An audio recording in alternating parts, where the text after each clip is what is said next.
I think everybody has heard of Geometry Dash. While it looks like an easy game, a lot of the harder levels need a lot of skill and time to beat. For example, it took Noble Boy 1.5 fucking years and 200,000 attempts to verify Bloodlust, which, at the time of writing this, is top 45 on the demo list. But if the following event didn't happen, this level might not even be verified today. And that event is the 144Hz revolution. So, it all started when G-Boy released his new extreme demon, Cataclysm. For the time, it was the hardest level to be seen, and many players started playing it, but it was considered like barely possible. But one player had an advantage that nobody else had, and his name was Riot. And the advantage that he had was a fucking 144Hz monitor. But why is this even an advantage? Well, two reasons. The first reason is input lag, or how in Geometry Dash, after you click, it takes around 2 frames for the icon to jump. When playing on 60Hz, which is the standard refresh rate for most monitors, these 2 frames would be around 3 milliseconds. So after you click, it takes 3 milliseconds for the icon to actually jump. But on 144Hz, these 2 frames are only around 1 millisecond. So 2 frames only becomes a very small fraction of a second.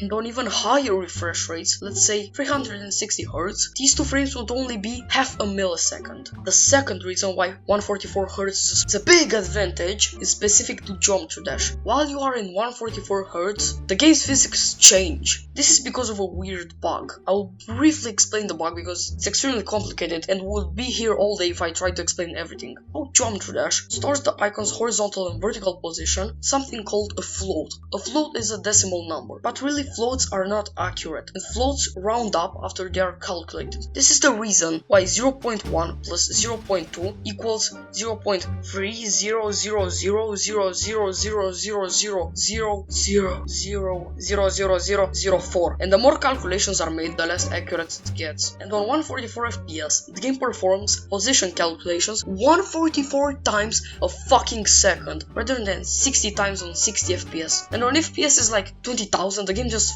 gives up and freezes your icon. LDR. So the more FPS, the icon moves slowly while jumping or moving because it can't calculate positions that accurately. Top can't really fix this, but it can have kind of a workaround that most games actually have. He implemented it in 2.2, just so you know. Back to the video. Let's look at this comparison. As you can see, in the ship game mode, ship moves way less on 144Hz. It makes the ship much more straight, which is great for straight flying. And in the previously mentioned demon, Cataclysm, there was a lot of straight flying. Cataclysm is a very ship-based game mode. 144Hz also affects the wave a lot. This really helps, because the wave is considered the hardest game mode. And there are a lot of levels that use wave as their main game mode. And after Riot, basically everybody got a fucking 144Hz monitor. So what have we learned from this? A 144Hz monitor. Goodbye.